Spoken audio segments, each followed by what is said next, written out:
Bonjour, chers auditeurs. Bienvenue à cette nouvelle leçon d'École du sabbat. Salut, Georges. Salut, Michael. Content de te voir de nouveau. Pareillement. Sébastien aussi. Salut. Salut, Sébastien. Salut. Alors, on va étudier aujourd'hui la Nouvelle Alliance. Je pense que encore une fois, c'est des choses qui vont amener de la confusion dans le monde chrétien. La Nouvelle Alliance, qu'est-ce que ça l'a apporté de nouveau ou qu'est-ce que ça l'a mis peut-être même de côté? Oui. On va regarder ça ensemble. En fait, on va tenter de mieux comprendre qu'est-ce que c'est. La Nouvelle Alliance, les différences. Il y en a, s'il y en a une nouvelle, ça veut dire qu'il y en a une ancienne. On va comparer quelles sont les différences, le rôle de la loi dans l'Alliance, parce que dans le monde chrétien, on se questionne beaucoup par rapport à la loi, s'il y a quelque chose de nouveau, ou est-ce que la fondation même a changé. C'est quoi la signification de cette meilleure alliance-là? Parce que la nouvelle est supposée être meilleure. C'est ça qu'on espère. Hein? Oui, oui. Quand on change de voiture, quelque chose, on espère qu'il va y avoir quelque chose de meilleur après. Bien, la meilleure alliance, on a des attentes. Le lien entre l'alliance aussi et le sanctuaire, ça, j'ai trouvé ça intéressant comme point de la semaine. Je pense que le sanctuaire est encore une fois en plein centre de tout ça. On va discuter. Mais avant de commencer, Georges, je peux te demander de nous introduire dans la prière? Oui. Merci. Prions. Notre Père Céleste, quel privilège nous avons de nous diriger à toi en sachant que tu attends nos prières. Nous te demandons de façon spéciale ce moment à ouvrir ta parole, de nous donner ton Saint-Esprit. Que le même esprit qui a inspiré les prophètes nous soit accordé à nous et à ceux qui écouteront cette émission aussi, pour comprendre ta parole et pour ouvrir notre corps pour le recevoir et pour être prêt à obéir tous les conseils que tu nous donnes pour avoir une meilleure relation avec toi. Nous te prions dans le nom de Jésus. Amen. Amen. Amen. Merci, Georges. Donc, avant de commencer, on va lire un passage justement dans Jérémie au chapitre 31. Et ça, c'est un passage que j'aime beaucoup. On va lire les versets 31 à 34. Jérémie 31, 31 à 34. Je vais lire ça. Ça nous dit ceci, j'ai la version second 21. « Voici que les jours viennent, déclare l'Éternel, où je conclurai avec la communauté d'Israël et la communauté de Juda une alliance nouvelle. Elle ne sera pas comme l'alliance que j'ai conclue avec leurs ancêtres, le jour où je les ai pris par la main pour les faire sortir d'Égypte. Eux, ils ont violé mon alliance, alors que moi, j'étais leur maître, déclare l'Éternel. » Et là, la partie que je préfère, « Mais voici l'alliance que je ferai avec la communauté d'Israël après ces jours-là, déclare l'Éternel. Je mettrai ma loi à l'intérieur d'eux. Je l'écrirai dans leur cœur. Je serai leur Dieu et ils seront mon peuple. Personne n'enseignera plus son prochain ni son frère en disant « Vous devez connaître l'Éternel, car tous me connaîtront, depuis le plus petit jusqu'au plus grand d'entre eux, déclare l'Éternel. En effet, je pardonnerai leurs fautes et je ne me souviendrai plus de leurs péchés. » Et là, ça, c'est un beau passage. En fait, c'est une super de belle promesse que Dieu désire écrire sa loi dans nos cœurs. Et on se rend compte d'une chose importante dans ce passage-là, c'est que si on parle d'alliance, qu'elle soit ancienne ou qu'elle soit nouvelle, Dieu est à la fondation même de cette alliance-là. Oui, c'est toujours Dieu qui prend l'initiative. Oui. Dieu est à la base de l'alliance et on nous dit aussi qu'il y a eu une alliance dans le passé. Donc, c'est comme on disait, hein, s'il y en a une nouvelle, il a fallu qu'il y en ait une ancienne. Et l'alliance dans le passé, le texte nous dit que ce n'était pas nécessairement l'ancienne alliance qui était un problème qui a demandé une nouvelle alliance. C'est que le peuple n'a pas été fidèle. Oui. Donc, Dieu a ramené cette nouvelle alliance-là, pas à cause de lui, pas à cause de son alliance, mais bel et bien à cause du peuple. Ça, c'est important de le comprendre. Oui.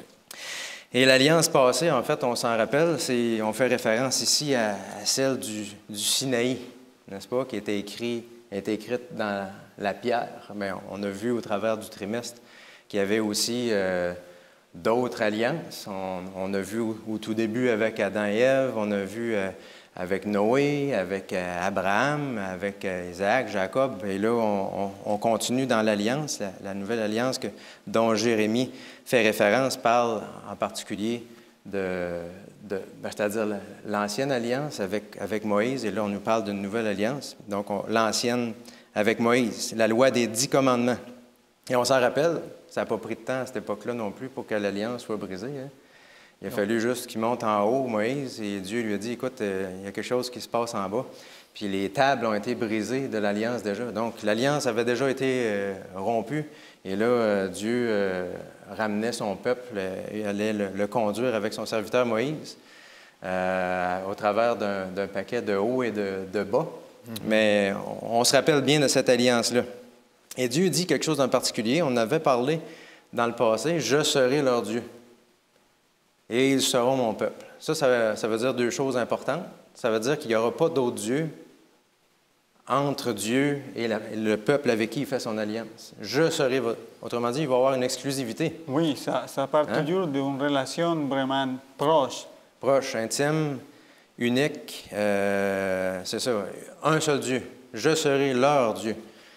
Et ils seront mon peuple. L'exclusivité va aussi dans l'autre sens. On se souvient, on avait discuté ensemble. Ce n'était pas à cause qu'on était bon, qu'on était extraordinaire, que Dieu nous a choisis parmi toutes les nations. C'était simplement parce qu'il y avait une mission importante, celle de se faire connaître au monde entier, faire connaître non seulement sa loi, mais sa personne. On peut dire que c'est la même chose, son caractère au monde entier. Et pour faire ça, il se choisit un peuple. Ils seront mon peuple. Ça fait partie de cette alliance-là. Quand on entre dans l'alliance de Dieu, on accepte d'avoir un seul Dieu et de le servir. Donc, c'est dans l'ancienne, mais c'est aussi dans la nouvelle. Hein? Ouais. Ça n'a pas vraiment changé ce principe-là. Et l'alliance, comme on a parlé au Sinaï, était bien, n'était pas un problème en soi. On peut dire, comme on l'a mentionné avec Georges, que c'était relationnel aussi, l'ancienne tout comme la nouvelle. On a vu que la loi, c'est la même, n'est-ce pas? C'est la même loi. On va la développer dans l'étude, mais c'est la même loi. Il veut l'écrire dans le cœur cette fois-ci. Ouais. On peut dire que l'endroit a changé. On peut dire ça comme ça. On passe de la pierre peut-être au cœur. La même loi. Alors pourquoi nouvelle? Ce n'est pas vraiment nouvelle. On le voyait un peu au cours de la semaine.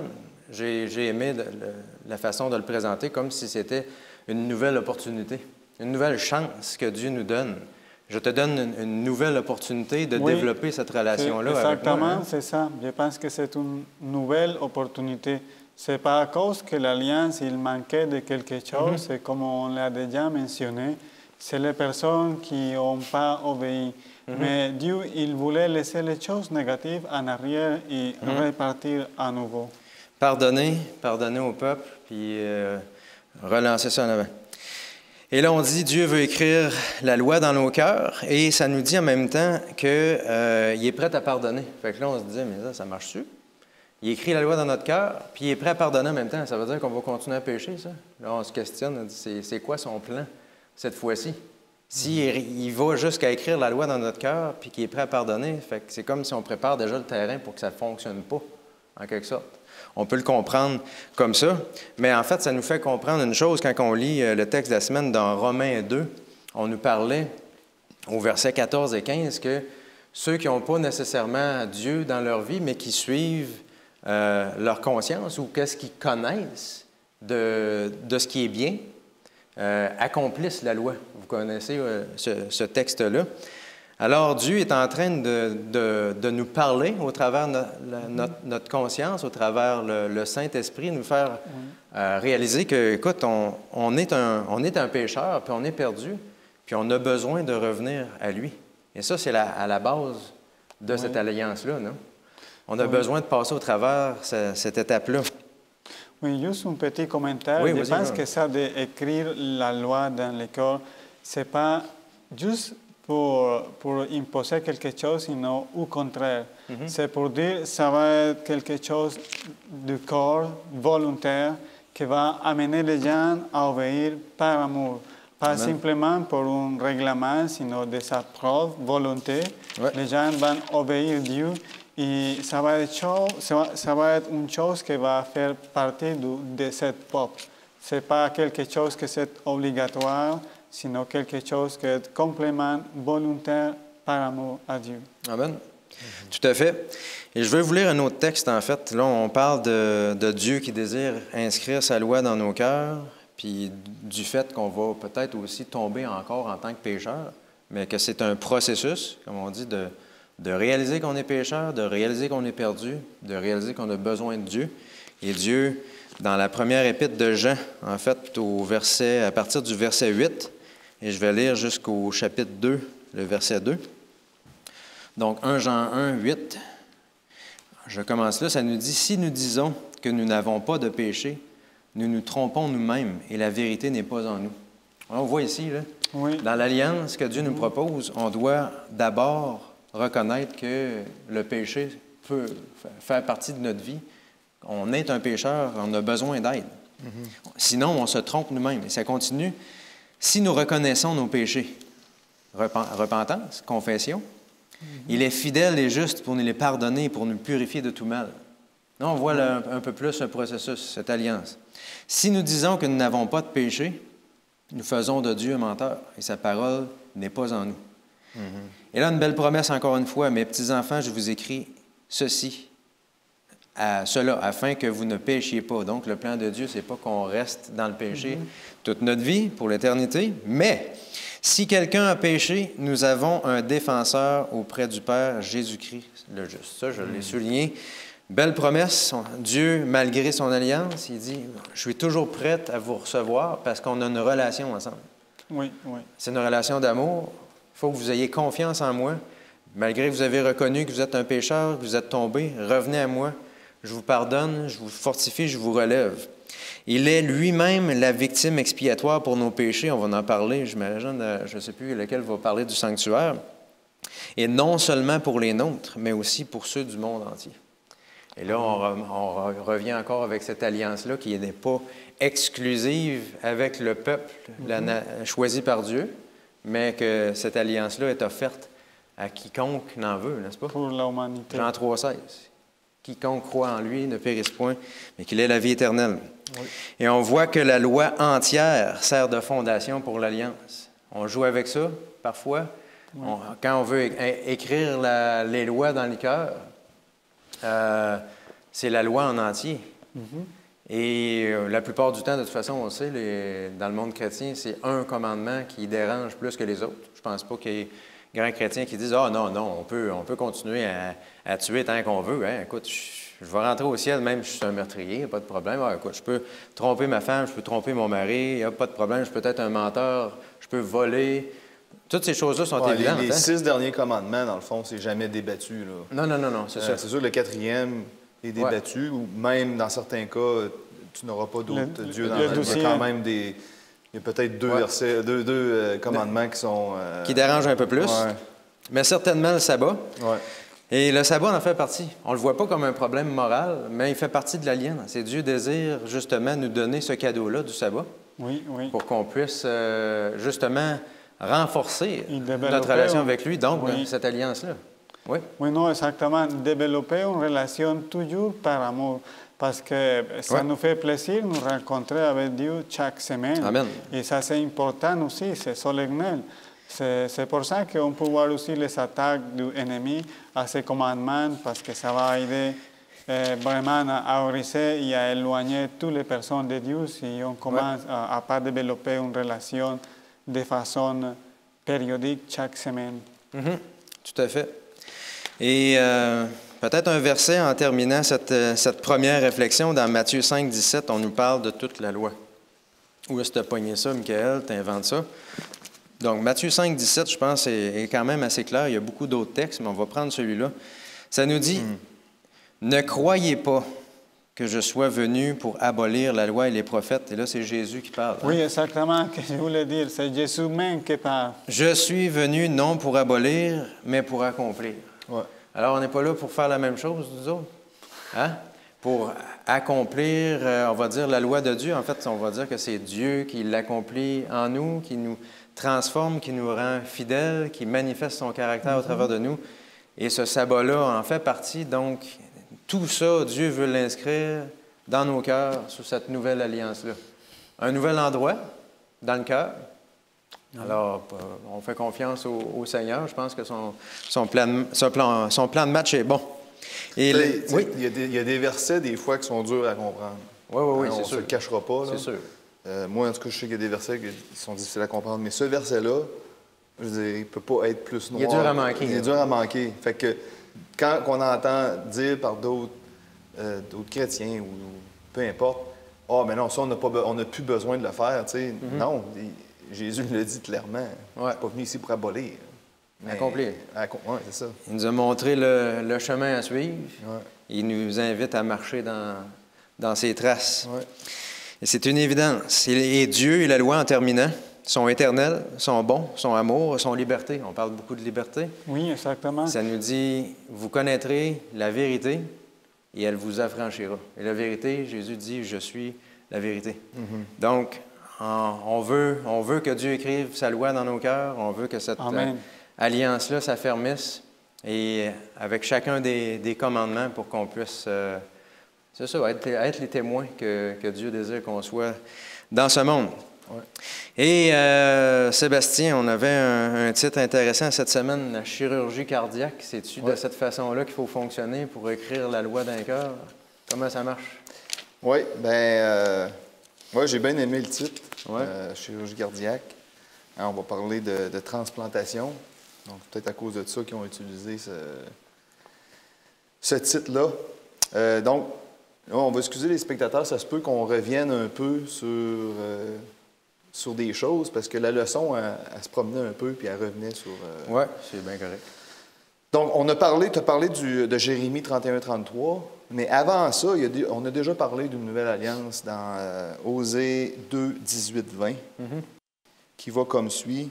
« En ce jour-là, je traiterai pour eux une alliance avec les bêtes des champs, les oiseaux du ciel et les reptiles de la terre. Je briserai dans le pays l'arc, l'épée et la guerre, et je le ferai reposer avec sécurité.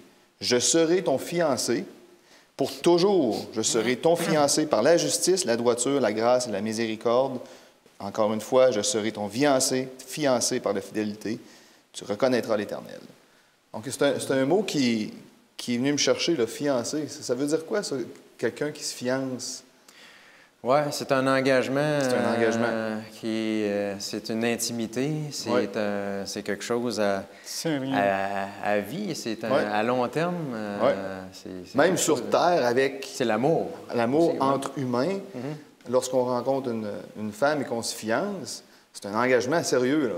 Ça fait partie un des engagements les plus sérieux qu'on prendra dans notre vie sur Terre.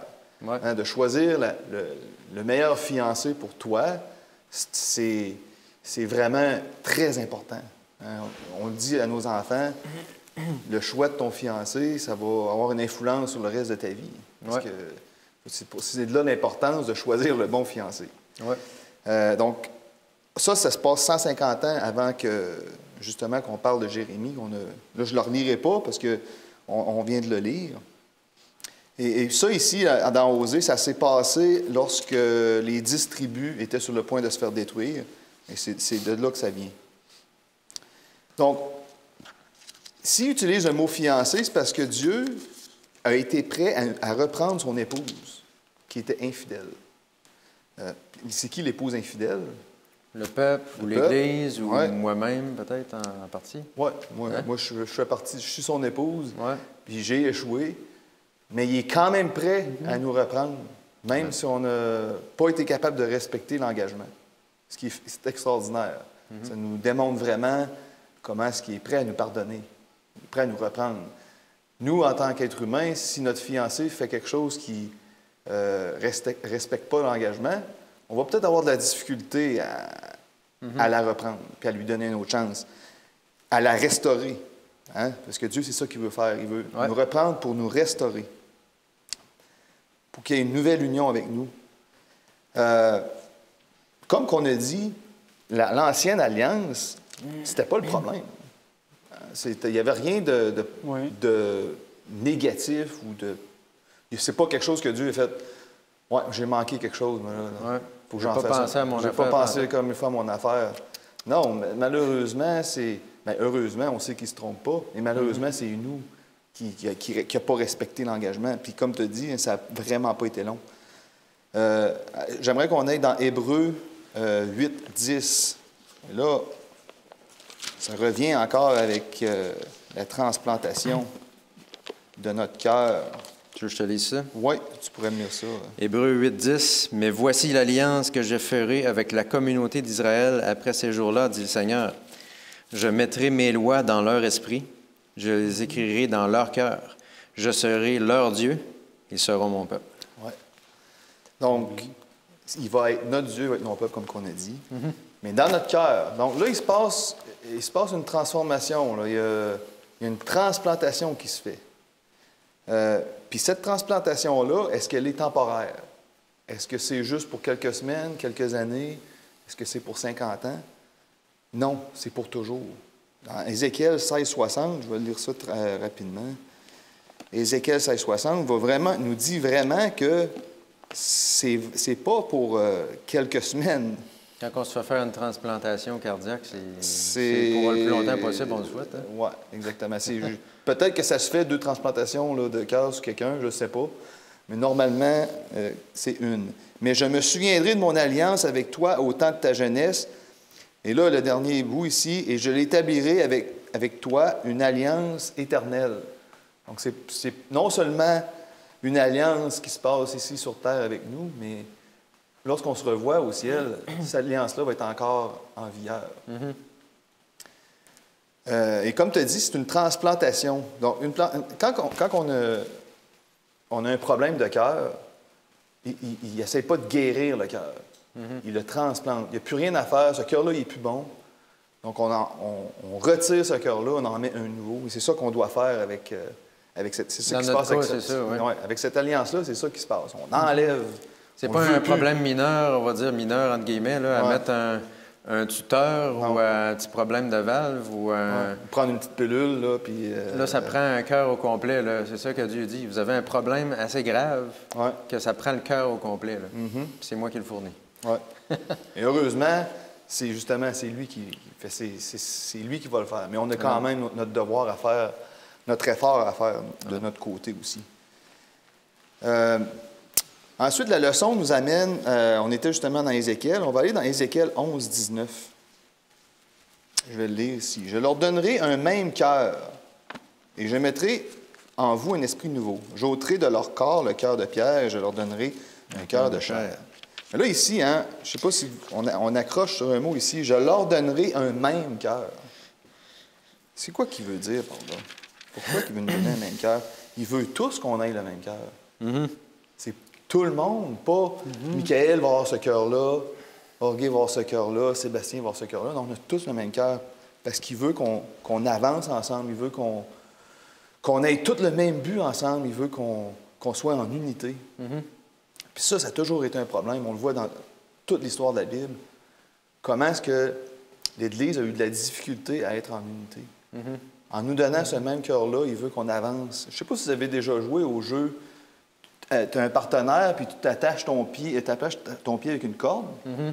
Il faut que tu cours. Puis il faut que tu cours. Le premier qui arrive à la ligne gagne. Mais quand tu n'es pas en unité avec ton partenaire, puis où tu connais... On tombe, ou on va tout croche. Donc c'est important, cette unité-là, d'avoir une complicité avec son partenaire, comme dans l'Église. Malheureusement, on a toujours eu de la misère, même que Jésus le dit dans Actes 20, 29. Il l'avait prédit. « Je sais qu'il introduira parmi vous, après mon départ, des loups cruels qui n'épargneront pas les troupeaux. » Il y en a toujours dans l'Église qui représentent justement ces loups cruels-là et qui font que le troupeau s'éparpille partout. Malheureusement, Jésus avait raison. Puis même encore aujourd'hui, on a ce problème-là. On a de la difficulté à résoudre ce problème-là. Si tout le monde aurait su justement, on garderait cette promesse dans notre cœur, puis on avancerait dans le même droit, moi je suis convaincu que ça ferait longtemps que Jésus serait revenu. Mais malheureusement, à cause qu'on n'est pas en unité, c'est toujours reporté. On sait que depuis Sinaï, Dieu voulait nous introduire à cette nouvelle alliance. On en parle dans Ézéchiel 36, 26. Mais, comme on a dit, le peuple l'a refusé. Ils n'ont pas compris que la grâce divine et le changement de leur cœur, sans accepter ça, ils ne pourraient pas obéir. On a beau se dire, « Ah, moi, je vais obéir, je vais lire les 10 commandements, puis OK, je vais obéir. » Tout ce que l'Éternel a dit, on va le faire. Ouais. On l'a vu, Sinaï, ça. Oui, on l'a vu. Tu sais, peut-être que ça va marcher quelques jours, une semaine, sans avoir... On peut faire des choses extraordinaires par la détermination, mais c'est pas de ça qu'il est question lorsqu'on entre dans l'alliance avec Dieu. Ouais. C'est bien notre engagement, mais on ne parle pas de détermination, on parle de miracle, on parle de transformation divine, transplantation, comme tu dis. Ça ne devient pas sincère d'obéir, parce que, justement, Aurélien, tu l'as dit tantôt, ça devient... C'est pas supposé d'être un fardeau là, d'obéir les commandements. C'est supposé être naturel. Tu sais, la preuve, il y a des règlements sur Terre, mettons, on n'a pas le droit de faire de la vitesse, mais des fois, moi, j'ai le goût d'aller plus vite, puis je respecte la vitesse, mais ça ne me tente pas. Tu sais, je le fais pas parce que, par cœur, je le fais parce que c'est le règlement, puis je sais que je vais avoir une amende si je ne respecte pas la vitesse. Les commandements de Dieu, c'est pas ça. Là. Il veut que ça vienne vraiment... Bien, je pense que l'image de tantôt de l'époux et de l'épouse est très appropriée pour ça, de dire « Ah non, pas encore. Pas encore emmener Stéphanie au restaurant. C'est quoi cette affaire-là? Là? Hein? Puis, non, il faut que je reste fidèle à mon épouse. C'est donc bien restrictif, ça. Ben, l'amour règle ces problèmes-là. Quand on aime quelqu'un, c'est plus une restriction, c'est un plaisir. Oui, exactement. Oui. Et j'aimerais terminer la journée de lundi avec Romains 8, 3, 4. « Car chose impossible à la loi, parce que la chair la rendait sans force, Dieu a condamné le péché dans la chair, en envoyant à cause du péché son propre Fils dans une chair semblable à celle du péché.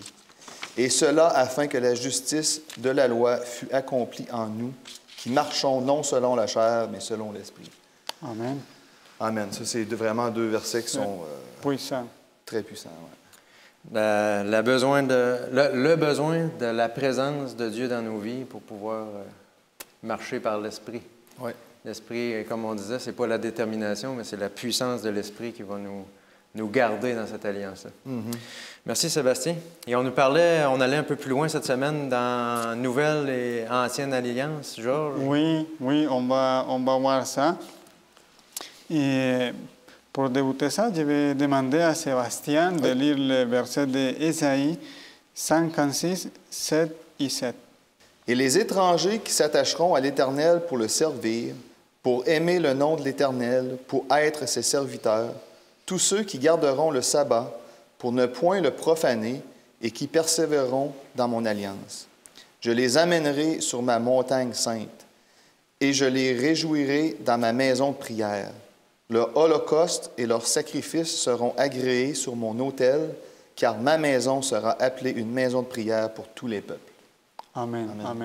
C'était, je l'avais vraiment bien aimé, parce que ça nous amène à comprendre que l'alliance, comme on l'a déjà mentionné, ce n'est pas quelque chose de particulier pour quelques-uns. Ça va être pour tout le monde. J'aime bien la partie qui dit tous ceux qui garderont le sabbat pour ne point le profaner. C'est tous va inclure, ce n'est pas juste les gens d'Israël. Mais j'aime bien aussi que le texte il va mentionner les étrangers, les Éthiopiens. Il va parler des gens qui sont discriminés dans le temps d'Israël. Et ça nous donne une idée que Dieu est en train de parler au corps de chacun de nous. Pour dire, regarde, les belles promesses de l'Alliance, la bénédiction de l'Alliance, ça c'est pour tout le monde. Mais il y a une condition, il faut obéir à mes commandements, à mes lois. Oui. Et ça c'est une bonne chose parce qu'on n'est pas juif, on est tous des étrangers, mais Dieu, il va mentionner exactement les étrangers, il va mentionner tout le monde, il va inclure tout le monde, et il va faire cet appel qu'on doit obéir, comme on l'a déjà mentionné, avec amour, avec une obéissance volontaire, une obéissance pas imposée, pas de façon, oh, est-ce que je suis obligé à le faire, mais je ne voulais pas le faire. Non, c'est quelque chose qui doit naître du corps. Et là, ça mentionne en particulier le sabbat. Hein? Oui, Ouais. oui. Je ne sais pas si j'avais Ézéchiel 20, 12, en fait, qui nous parle de ça. Je lis rapidement. Je leur ai aussi donné mes sabbats pour que ce soit entre moi et eux un signe auquel on reconnaisse que je suis l'Éternel, qui les considère saints. Donc là, le sabbat devient un signe de cette alliance-là avec Dieu. Et dans le texte que tu as dit, écoute, c'est pour toutes les nations. Le sabbat est là. Donc, encore une fois, l'intégralité de la loi. Oui, c'est une chose intéressante parce que c'est le prophète Ésaïe qui écrit.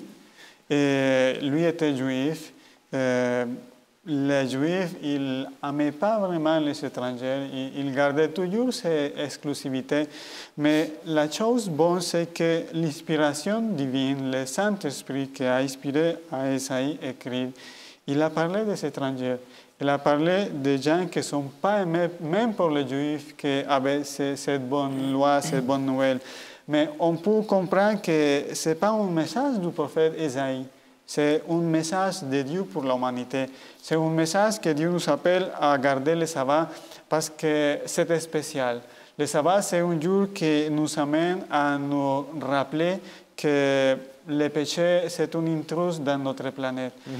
Nous rappelle que c'est Dieu le Créateur. Et comme Sébastien parlait, pour avoir une transformation, pour avoir une transplantation du corps, ça ne se prend pas des pouvoirs humains, ça se prend d'un pouvoir surnaturel.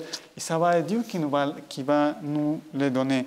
C'est pour ça qu'en parlant de sabbat, le sabbat, il va avoir une importance très, très principale parce que ça nous rappelle que c'est Dieu le Créateur, mais c'est Dieu aussi qui a donné la vie, comme on l'a lu dans des versets tantôt.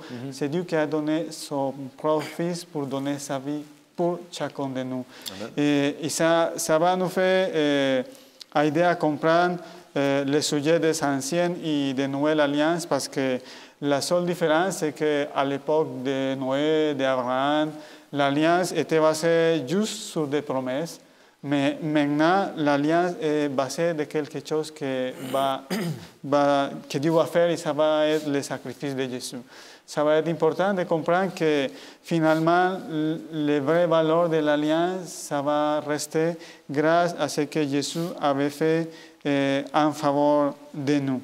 Et on est tous des pécheurs, on est tous dans la même situation, mais ça va nous donner à nous la compréhension que ce n'est pas pour quelque chose que nous faisons, ça va être Dieu qui va régler ça.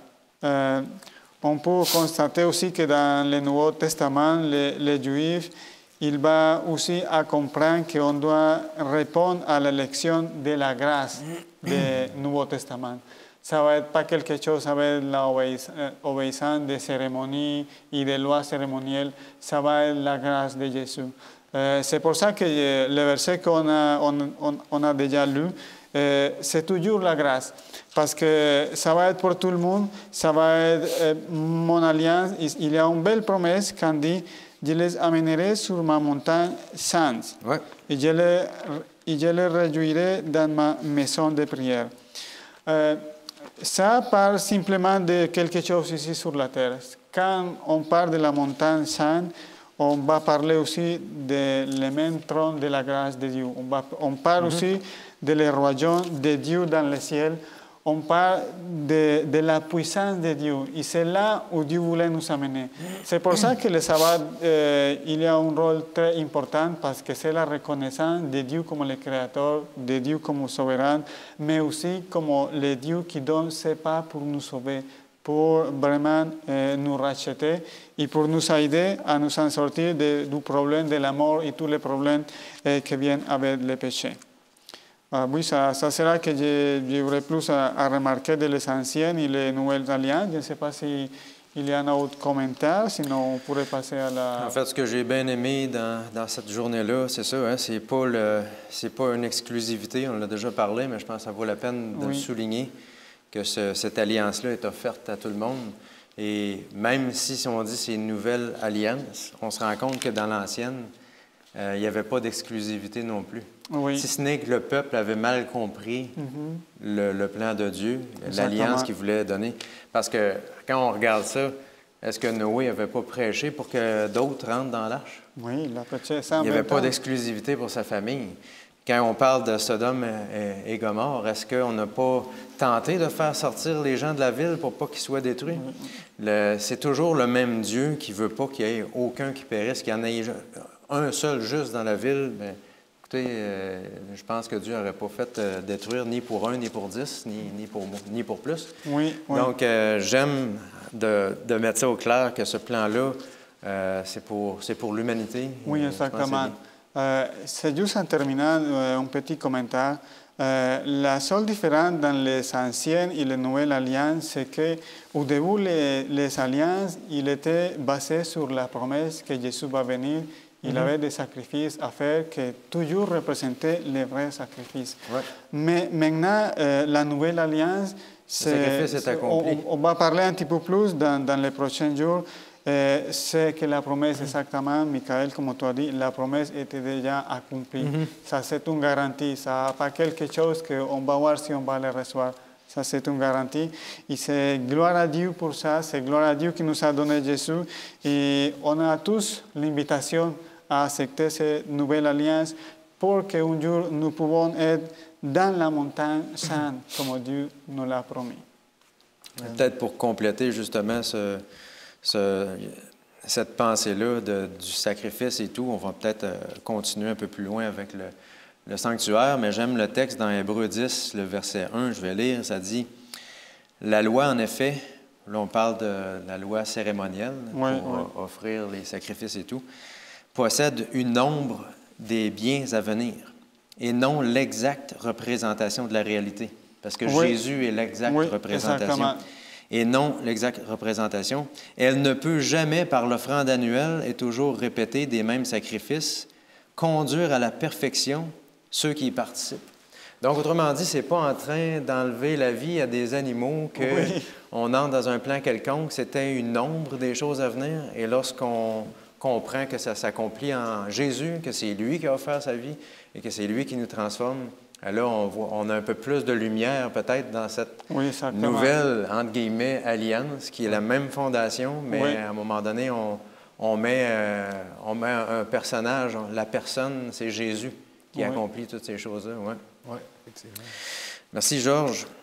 Et la journée suivante, on nous parle justement d'une meilleure alliance. Parle-nous-en, Sébastien. Bien, jusqu'ici, là, on voit que les éléments de l'ancienne et la nouvelle est identique. Hein? La base est la même.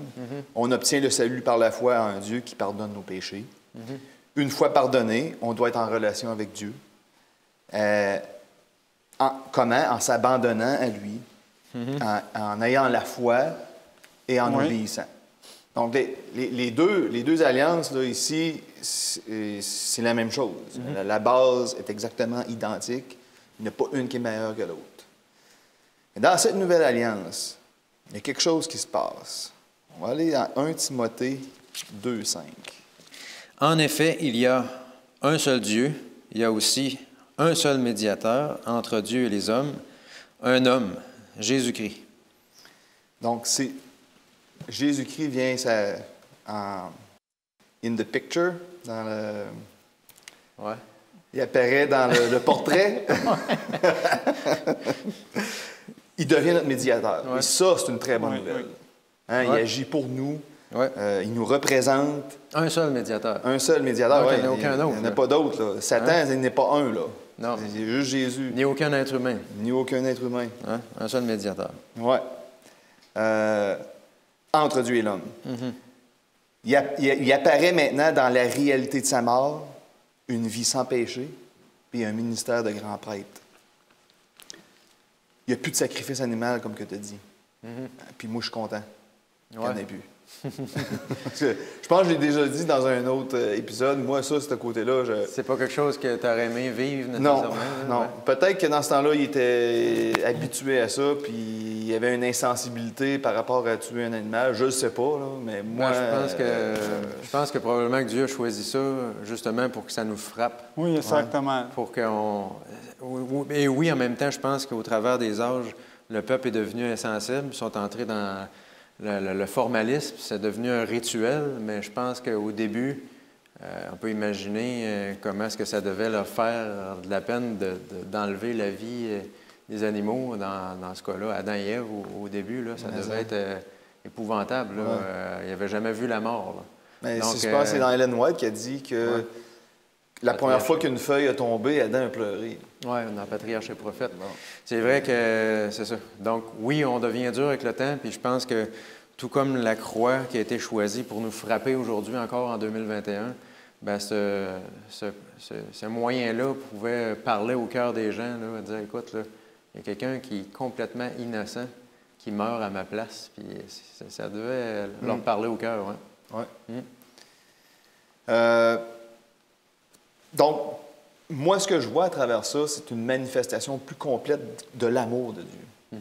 Elle se manifeste vraiment. Ça devient vraiment concret. C'est clair, oui. Ouais. Avant, peut-être que paraissait moins concret. Je ne sais pas, là. Je n'étais pas là à cette époque-là, mais moi, je sais qu'à l'époque où je suis, ce sacrifice-là, ça me dit vraiment qu'il y a quelqu'un qui m'aime vraiment, là, pour pouvoir... Moi, je ne sacrifierais pas mon enfant pour sauver quelqu'un d'autre. Je ne serais pas capable de faire ça. Pour un meurtrier, mettons? Pour un meurtrier. Pour quelqu'un qui vient de te cracher au visage, tu ferais ça? Non. Même pour quelqu'un que j'aime profondément, je ne serais pas capable de sacrifier mon propre enfant. L'amour en action, on va dire, une démonstration extraordinaire. Abraham l'aurait fait, ce qui est exceptionnel. Là. Même Moïse, à quelque part, il voulait être enlevé du livre de vie pour le peuple infidèle. Tu sais, je pense que ça vient avec notre relation avec Dieu à long terme, mais effectivement, c'est pas naturel dans notre cœur de vouloir disparaître éternellement pour que quelqu'un d'autre puisse vivre. Là, je vais te parler de Hébreux 10.1. J'allais en parler aussi. Désolé. Je vais aller, non, il n'y a pas de trouble, parce que j'en avais un autre, c'était Hébreux 8.5. Ah, good, on va pouvoir en lire deux. Oui, Hébreux 8.5. Lesquels célèbrent un culte, image et ombre des choses célestes, selon que Moïse en fut divinement averti lorsqu'il allait construire le tabernacle. Aie soin, lui fit-il dit, de faire tout d'après le modèle qui t'a montré sur la montagne. Ouais. Donc, on parle encore de... Il y a le même mot qui est utilisé que dans le verset 10, le verset 1 du chapitre 10, un ombre. Pourquoi qu'on utilise ce mot ombre-là? Puis ça me fait penser, un ombre, dans le fond, c'est comme, mettons, moi, j'ai mon ombre à terre. Mon ombre est justement là. Michael, tu ne m'as jamais vu, mettons. Puis tu vois mon ombre. Ça te donne un peu une idée de quoi Sébastien ressemble. Mais ça ne te donne pas l'exactitude. Parce que là, la seule chose que tu vois, c'est que tu ne vois pas les détails, tu vois l'ombre. Ah, c'est pas mal mieux en vrai, là. Ben, c'est ça, là. J'espère. Mais c'est de cette façon-là que je vois un ombre, c'est seulement... Oui. Une petite représentation. Oui, c'est la pointe de l'iceberg, comme on dit. C'est un peu dans le même sens. Le tabernacle que Moïse a construit, ça représentait, c'était juste un ombre de qu'est-ce que le sanctuaire céleste représente. Oui, oui. C'était même pas proche. Le sacrifice des animaux de la première alliance était un ombre comparé au sacrifice de Jésus. C'est même pas proche. Oui, parce que si ça a été dur de mourir un animal, ça va être plus dur de mourir un humain. Mais ce n'est pas juste un humain, c'est Dieu. Oui, exactement. C'est le roi des rois qu'on abat. Là, tu sais, Et même si c'était juste une ombre, Dieu a tout de même voulu que ce soit suivi à la lettre. Hein? Quand on remarque, là, l'Arche de l'Alliance, c'est pas n'importe qui allait voir ça. qui ouvrait le rideau, puis disait, ah, ouais, c'est ça, ça a de l'air. Puis quand on transportait l'arche, c'était d'une certaine façon. Oui. Non, c'était... Donc, on voit que tout ça, justement, même si c'était juste l'ombre, c'était sacré pour Dieu parce que ça représentait le sacrifice qui venait. Il dit, mettons pas nos mains sales sur le plan du salut. Ouais. Faites attention de toucher à ça. Il faut que ce soit présenté à... C'est pas n'importe qui allait dans le lieu très saint. Non, c'est ça. C'était vraiment des... Et c'est pas tous les jours non plus. Le grand prêtre, une fois par année, exact. Ouais.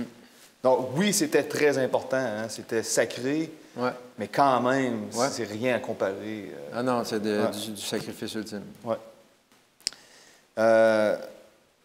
Donc, ça nous montre vraiment l'amour de Dieu. Moi, c'est le sacrifice ultime.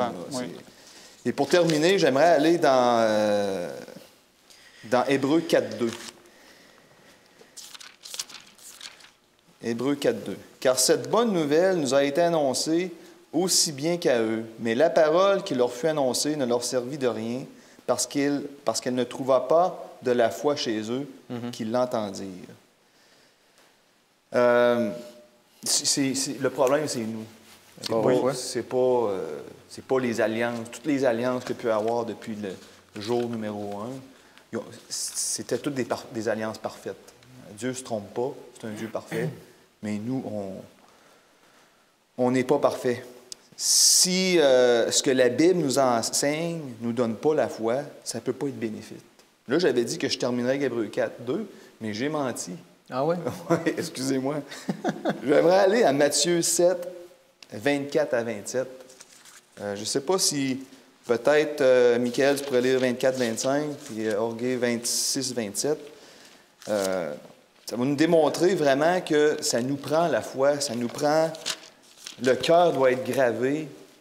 On doit reconnaître Jésus. Sans tout ça... C'est Matthieu 4? Matthieu 7. Matthieu 7. 24 à 27. Sans tout ça, on aura bien beau vouloir obéir puis être le meilleur chrétien du monde. Mais on a besoin de cette foi-là. On a besoin de mettre les mots en pratique aussi. Et on va voir ça dans Matthieu 7, 24 à 27. 24 et 25, pour moi, ça dit « C'est pourquoi toute personne qui entend ces paroles que je dis et les met en pratique, je la comparerai à un homme prudent qui a construit sa maison sur le rocher.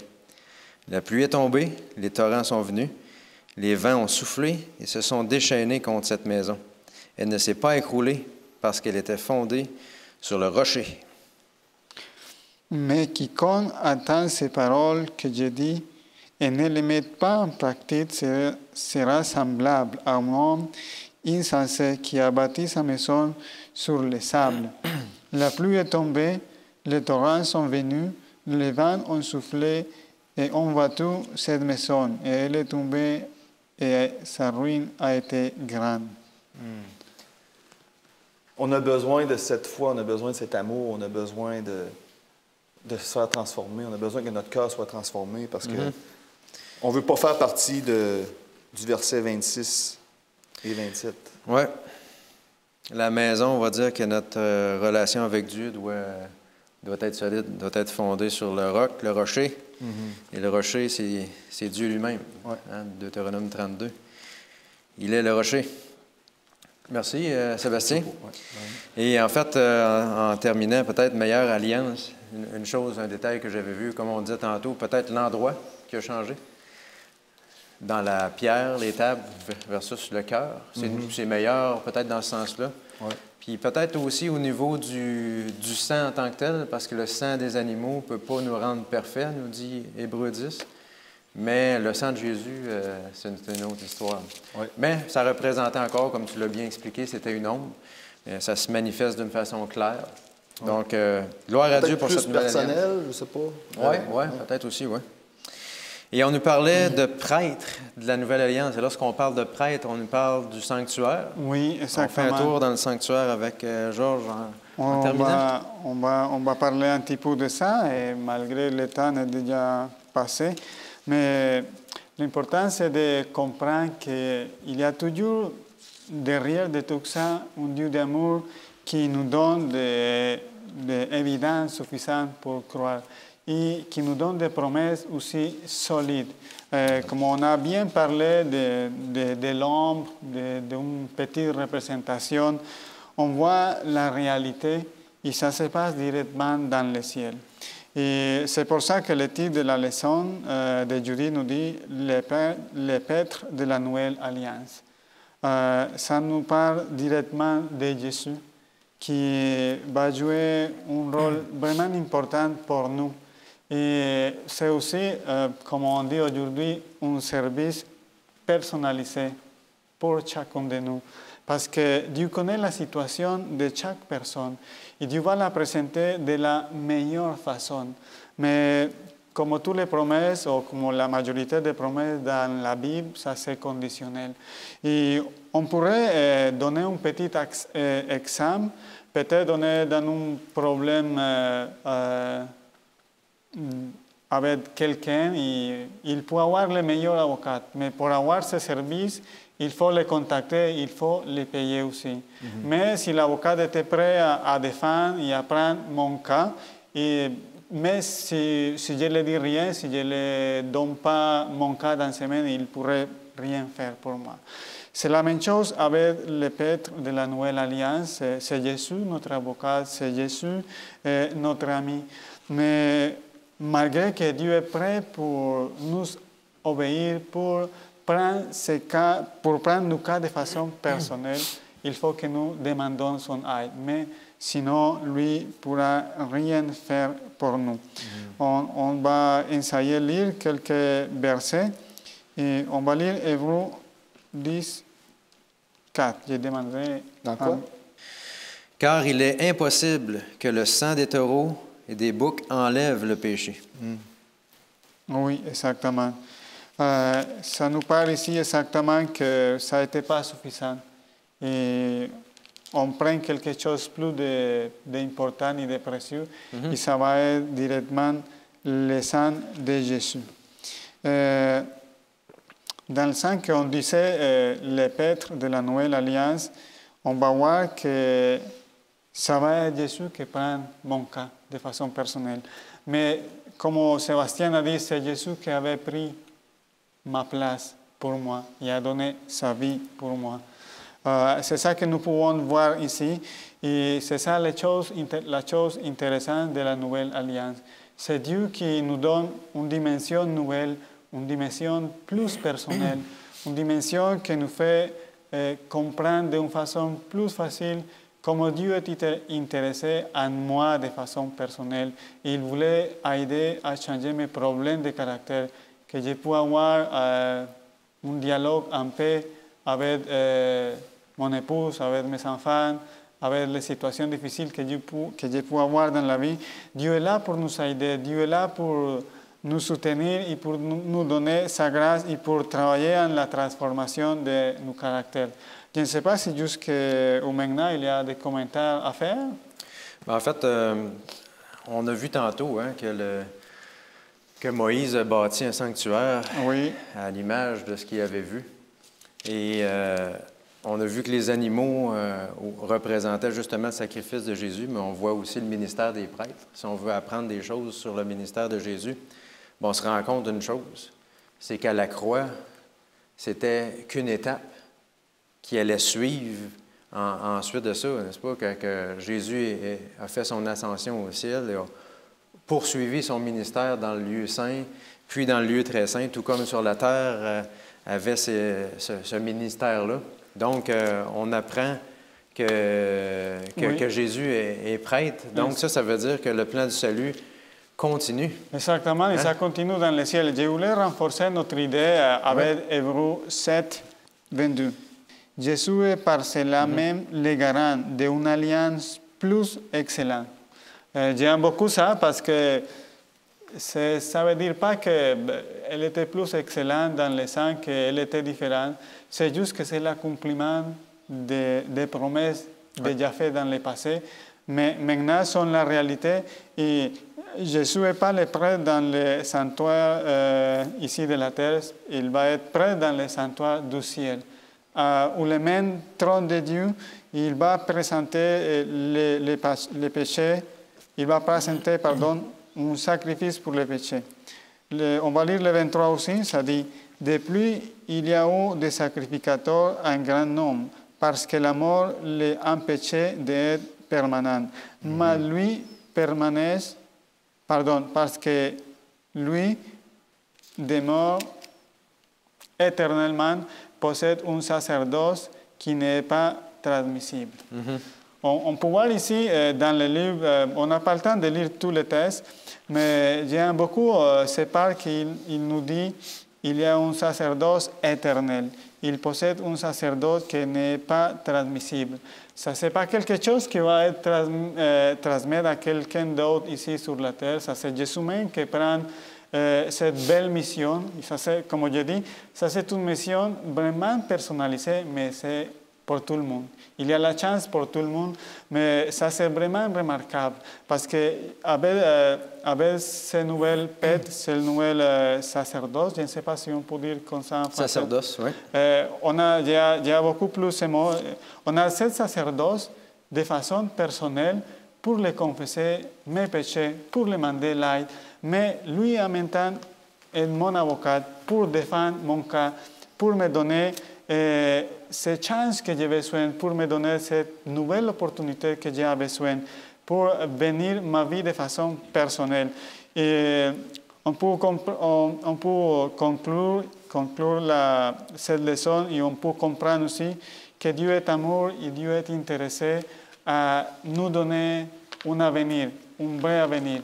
Et comme on l'a lu tantôt dans Esaïe, Dieu voulait nous amener à sa montagne sainte.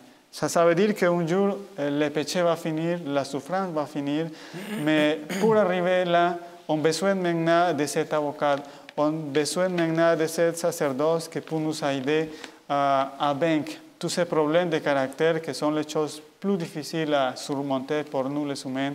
Et grâce à tout ce que Jésus avait fait dans la croix et que Jésus fait présentement dans les sanctuaires célestes, on pourrait arriver ça, et ça c'est la promesse que Dieu nous fait à chacun de nous aujourd'hui. Amen, merci. Et c'est une belle promesse parce que c'est selon l'ordre, nous dit, de Melchisédek, et c'est pour toujours. Oui. Encore une fois, pour nous rappeler la permanence, la stabilité de cette alliance-là. Tu parlais de l'éternité. Ouais. Quand Dieu fait quelque chose, c'est solide. C'est pour Vraiment l'éternité. On peut avoir confiance dans le plan de Dieu. Alors, la nouvelle alliance, c'est une continuité, un renouvellement de l'ancienne, une alliance meilleure. C'est l'accomplissement des promesses. On voit Jésus réaliser ces promesses-là. Et c'est aussi une révélation divine encore plus parfaite. Oui. Lorsqu'on voit, comme on ne voit plus l'ombre, on voit Sébastien. Alors, on ne voit plus l'ombre des lois cérémonielles et de tous ces sacrifices-là. On voit enfin Jésus devant nos yeux, et on peut encore une fois le voir, l'imaginer au ciel en train d'intercéder pour nous, de toujours être avec nous à chaque jour jusqu'à la fin du monde, comme Jésus l'a dit avant de partir. Donc, une merveilleuse alliance. Merci Georges, merci Sébastien, merci d'avoir été avec nous dans cette belle étude. On vous encourage à continuer à étudier la parole de Dieu et à partager avec la famille et les amis ce que vous avez appris. En terminant, Sébastien, tu veux nous conduire dans la prière? Absolument. Notre Père Céleste, on te remercie, Seigneur, pour toutes ces paroles de sagesse que tu nous donnes. On veut te remercier pour cette alliance, Seigneur, que tu nous as donnée, qui est aussi bonne que l'autre, on le sait. Mais Seigneur, on ne sait pas comment te remercier pour le sacrifice que tu as fait pour chacun de nous. Seigneur, fais en sorte que nous tous ici présents, ceux qui sont derrière les caméras et les spectateurs, Seigneur, qui comprennent bien ce message. Amen. Seigneur, on demandait ce que tu nous remplisses tous de ton Saint-Esprit et que tu continues, Seigneur, à nous guider pour qu'on se revoie tous un jour au ciel avec toi. C'est au nom de Jésus qu'on prie. Amen. Amen. Amen.